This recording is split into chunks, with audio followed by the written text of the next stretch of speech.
रोहित पवारांनी पत्रकार परिषद घेत असताना एक उल्लेख केला होता की विमानाचं मेंटेनन्स करणारी कंपनी ही प्रफुल्ल पटेलांची आहे, मग त्या अँगलने सुद्धा याची चौकशी झाली पाहिजे. तर त्याची चौकशी त्यांनी मागणी केली. आम्ही म्हणतोय ना, सगळ्या चौकशीचा पारदर्शक अहवाल आमच्या समोर ठेवावा.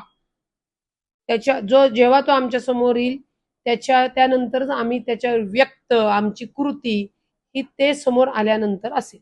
याच अनुषंगाने सुप्रिया सुळेंनी मागणी केली आहे की रोहित पवारांना सुरक्षा देण्यात यावी सरकारकडून. ते आमदार आहेत, त्यांनी हा प्रश्न अत्यंत अभ्यासपूर्वक जे मांडले, जे आम्हाला पटलेले. जर त्यांच्या जीवाला धोका आहे तर निश्चित सरकारने त्यांना संरक्षण दिलं पाहिजे. अनेक जणांना दिलेत, नको त्या बागलविट्यांना यांना दिले. तर हे आमदार आहेत, त्यांनी त्यांची मागणी आहे, तर माननीय मुख्यमंत्र्यांनी त्यांना ते संरक्षण दिलं पाहिजे. तर अर्थात एक शेवटचा राजकीय प्रश्न की राष्ट्रवादी काँग्रेस दोन्ही जे आहेत त्या एकत्रीकरणाविषयी स्थानिक पातळीवर सगळे कार्यकर्ते सकारात्मक आहेत, पण वरिष्ठांच्याच काही इच्छा दिसत नाही असं चित्र दिसतं. स्थानिक पातळीवर सगळे कार्यकर्ते आपल्याला सकारात्मक दिसत आहेत. आणि लक्षात घ्या, याच्यामध्ये माननीय अजितदादांची सुद्धा ती इच्छा होती.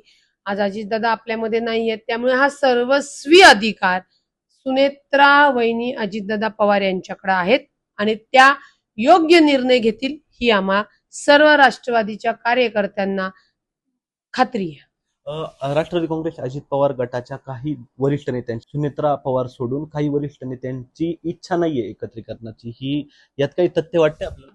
त्यांच्या इच्छेला कोण विचारणार आहे? माननीय अजितदादांच्या इच्छेला माननीय सुनेत्रा वहिनी जे निर्णय घेणार आहेत त्याला विचारणार आहेत.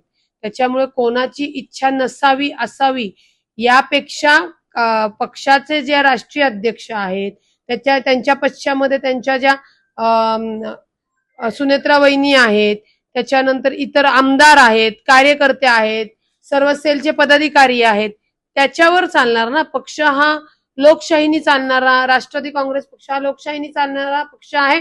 आमच्या ज्या काही मागण्यात त्या आम्ही आमच्या राष्ट्रीय अध्यक्ष वहिनी 26 तारखेला होणार आहेत त्यांच्याकडे मांडणार आहोत आणि त्याच्यावर त्या योग्यच निर्णय घेतील ही खात्री आहे. एकंदरीत अजित पवारांच्या जो मृत्यूचा तपास आहे त्या तपासाचा प्राथमिक अहवाल काही दिवसात येतोय, तर त्यातून काय अपेक्षा येतात?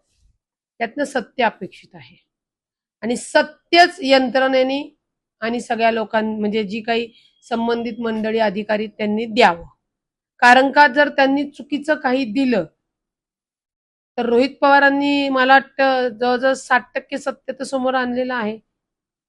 त्याच्यात मग आम्हाला तुलना करता येईल ना, त्यामुळे सत्यच समोर यावं अशी अपेक्षा आहे. तर ह्या होत्या राष्ट्रवादीच्या नेत्या रुपाली ठुमरे पाटील. तर यांनी अशी मागणी केली आहे की जो प्राथमिक अहवाल आपल्या समोर येत्या काही दिवसात येणार आहे त्यामध्ये फक्त सत्य समोर यावं ही अपेक्षा आहे. अशाच अपडेटसाठी पाहत राहा पुणे.